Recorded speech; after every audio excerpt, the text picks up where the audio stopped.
म्हणजे राज्य मागासवर्ग आयोगाकडे आहेत. आयोगाकडे आहेत. आयोगाचा रिपोर्ट स्वीकारायला पाहिजे. आयोगानं म्हटलं पाहिजे. आणि ते अनेकदा झालेलं ना. आमच्या गायकवाड कमिशनच्या वेळेस ते सिद्ध झालेलं आहे. शिंदे साहेब आरक्षण देत असताना ते बऱ्यापैकी त्याचा रेफरन्स घेऊन केलेला आहे. माझं असंच म्हणणं सुरुवातीपासून मराठा हा शब्द ओबीसीत घाला. कुठला गॅजेटियर कुठला फाजेटियर, मराठा शब्द ओबीसी आरक्षणासाठी पात्र आहे. त्या आरक्षणात घालणं सोपं होतं. फक्त जरांगे पाटलांनी जे लांबचे स्वप्नात नाही शॉर्टकट दाखवले. म्हणजे उद्यापासून सरसकट महाराष्ट्र कुणबी झाला होणार असं भाषण करायचे. मराठ्यांना खरं वाटायला लागलं. अरे योगेश केदार म्हणतोय तसं होणार नाही. ठीक आहे, आम्ही सुद्धा सहभागी झालो.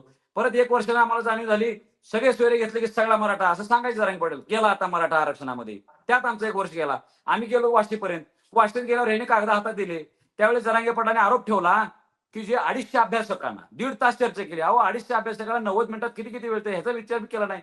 पण असा कोणता अभ्यासक होता, वकील होता, ज्याला ड्राफ्ट नोटिफिकेशन आणि अध्यादेश मधला फरक कळत नाही. आमच्या वकील लोकांवर हसले असते जग दुनिया. ह्यांनी वकील म्हणजे त्याला कळलं, अक्कल एवढी तरी पाहिजे. बरं आज आम्ही म्हणतो, आज तुम्ही GR घेतला म्हणताय, कायदा केलाय, कायद्याच्या पुढची गोष्ट केली. अरे कायदा सुद्धा चॅलेंज केला जातो. GR घेतला, असे 10-15 GR निघतात. हे जे GR आहेत ना, असे दररोज 10-15 GR महाराष्ट्राच्या मंत्रालयातून निघतात. हा याचा खुळखुळा आपण कुठे घेऊ? आपलं हित आहे का हे कळलं पाहिजे. आपल्याला अभ्यास करायला पाहिजे. म्हणून जातावर आमचं प्रेम आहे. मला तुमची भूमिका सविस्तरपणे कळली. मी तुम्हाला पुरेसा वेळ दिला. मला आता हरिभाऊंकडे जायचं आहे. हरिभाऊ, जर इकडे आपले ऍडव्होकेट योगेश केदार म्हणतायत की मराठा समाजाच्या पदरात काहीच पडलेलं नाहीये, ज्यांच्या नोंदी असतील त्यांनाच आरक्षण मिळणार आहे, ज्यांच्या नोंदी नसतील त्यांना आरक्षण मिळणार नाहीये, मुख्यमंत्री तेच सांगतायत. मग हरिभाऊ, ओबीसीच्या मनात एवढी अस्वस्थता नेमकी कशाची आहे? काय ओबीसी समाज इतका अस्वस्थ आहे? तुम्ही मला वेळ दिला त्याबद्दल धन्यवाद. पण विनंती आहे, मला सलग बोलू द्या. मी आज फार महत्वाचं बोलणार आहे, मनातलं बोलणार आहे. बरोबर. खूप गैरसमज या GR बद्दल आणि हैदराबाद गॅजेट बद्दल आहे. म्हणजे सर्वसाधारण लोकांचंच नाही, म्हणतात मुख्यमंत्र्यापर्यंत सुद्धा गैरसमज आहे. माझा दावा आहे, माझं म्हणणं आहे की त्याचा अर्थ त्यांना अजून कळलेला नाही. मी आपल्याला सांगितलं, मुख्यमंत्र्याला पण मुख्यमंत्र्याला कळलेला नाही. कारण मी त्यांचं स्टेटमेंट काल ऐकलंय, ज्या नोंदी असतील त्यांना ते दाखले देणार. ओहो, गॅजेट मध्ये नोंदी नाही आहेत कोणाच्या. आणि जो गॅजेटचा आधार घेतलाय ना, हे नोंदीसाठी नाही घेतला आपण. तो एक पुरावा आहे. काय पुरावा आहे? कुणबी आणि मराठा एक असल्याचा पुरावा, बस. त्याच्यात काही नाही दुसरं. त्यांनी वारंवार जे सांगितलंय ना जरांगे पाटीलनी, ते तुम्हालाही कळलं नाही. मी तर म्हणतो जरांगे पाटील फार हुशार माणूस आहे. मी त्यांच्या मताशी सहमत आहे. कारण काय, पुरावा घेतलाय त्यांनी. तुम्ही एक प्रश्न विचारला, ज्याचे पुरावे नसतील त्याच्यासाठी काय?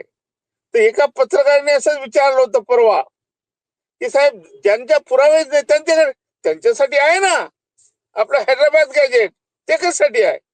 म्हणजे तो एक पुरावा आहे. आणि कुणबी मराठा एकच आहे. मी वारंवार सांगत होतो की कुणबी मराठा एकच आहेत आणि त्यांचा GR काढा आणि संपूर्ण महाराष्ट्रातल्या मराठ्यांना कुणबी करा, वन स्ट्रोक. हे तुम्हालाही माहित आहे, मी अनेकदा बोललो आहे. तर मी त्याच्यावर नंतर येतो. आता राहिला GRचा प्रश्न. मी तुम्हाला दाव्याने सांगतो, जो काही आता GR निघालाय, 100% मराठ्यांना कुणब्याचे दाखले मिळणार. मुख्यमंत्री सुद्धा रोखू शकणार नाही याला. सांगतो. हे बघा कसं आहे, आम्ही जे दाखले घेतो कसे घेतो तुम्हाला माहित आहे? आमच्याकडे कुठले पुरावे? आम्ही फक्त पटवाड्याचा दाखला घेतो. एक पटवाड्याचा दाखला असतो आणि एक आमच्या शाळेच्या सर्टिफिकेटवर लिहिलेलं असतं बंजारा आहे म्हणून. बरोबर. त्याच्यावर आम्हाला दाखला मिळतो. आता याने काय केलंय, बंजारा ही आहे ना त्या ओबीसीच्या यादीमध्ये आहे कुठेतरी. मराठा शब्द नाही.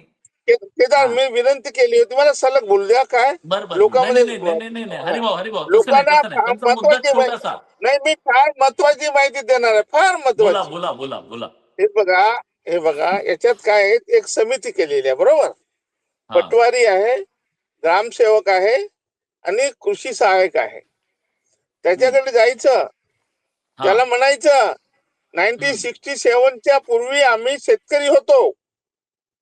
बस एवढं 100 रुपयाच्या स्टॅम्प पेपरवर लिहून द्यायचं की आम्ही 67च्या पूर्वी आमचे आजोबा पंजोबा हे शेतकरी होते. बस तेवढ्यावर त्यांना दाखला देता येतो, कारण त्यापूर्वी ते कुणबी म्हणजे शेतकरी होते म्हणजे कुणबी होते, याचा अर्थ असा होतो. याचा असं जी आर असं सांगतो.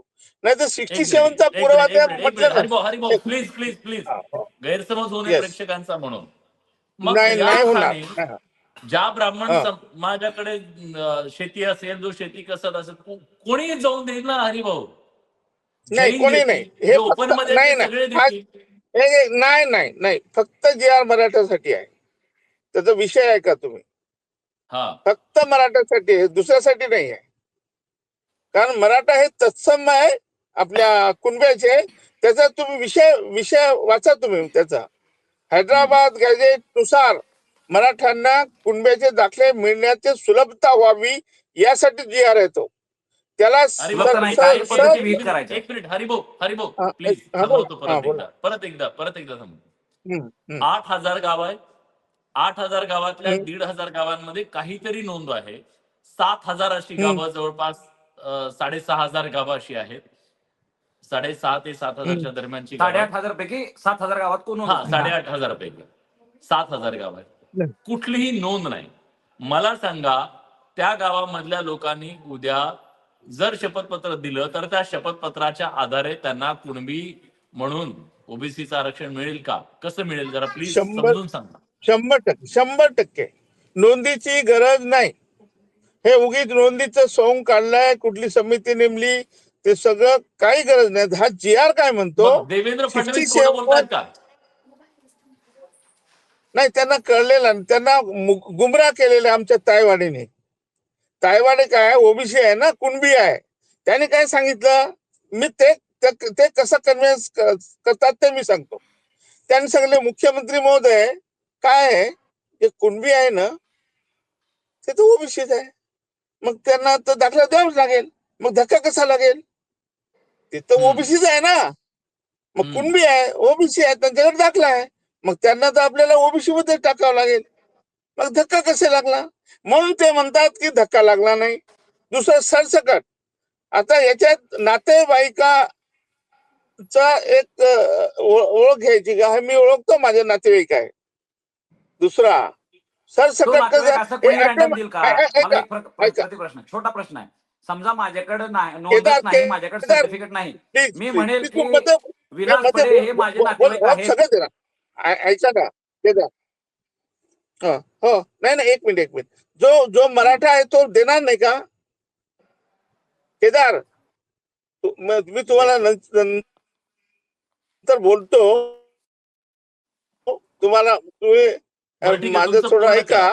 पूर्ण करा. तुम्हाला वाटतं ना याच्यात काही नाही आहे, तुम्हाला सांगणार जी आर मध्ये एक वाक्य वाचून दाखवतो. भाऊ तुमच्या क्लॅरिटीसाठी सांगतो. हे जर झालं ना, उलट आम्हाला मराठ्यांना नाही नको, मला काही नको. अरे बाबा, वाक्य काय? अरे तू मला काही नको. व्यक्तीचे गावातील नातेसंबंधातील अरे तू व्यक्तींना कुणबी जातीचे प्रमाणपत्र मी मंत्रालयात मग दावा करणाऱ्या व्यक्तीला ते असं आहे.